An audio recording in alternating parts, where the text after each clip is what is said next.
Enter my experts, CNN political director David Chalian and senior political reporter Nia-Mailka Henderson. So I'm going to start with you, Nia-Mailka, if I can.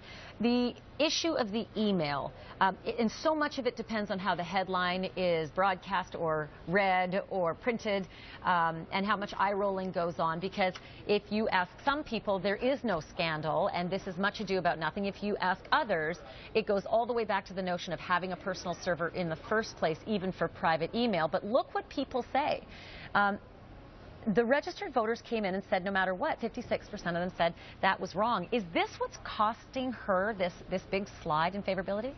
Well, it's certainly not doing her any good. And if you look into the numbers, there is, of course, a partisan divide. Republicans much more likely to think she did something wrong, something like 80%, and Democrats something like 65% saying she didn't do anything wrong. But the interesting poll there is independent. 63% say that she did do something wrong. And there's another split here that I think in some ways speaks to what she's banking on, sort of her underlying strength. There's actually a 15-point gender gap. Men much more likely to think she did something wrong than women in this poll. Something like 51% of women versus 66% of men. Of course, that still is a majority of women. Doesn't do her any good there in some way.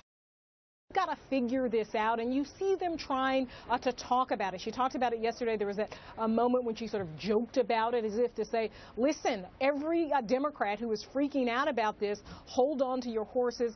She's not worried about it. She seems to want to project that image, so Democrats shouldn't worry about it either. But listen, these polls aren't good for her, and we'll see how this plays out in the next couple of weeks. Well, let's talk about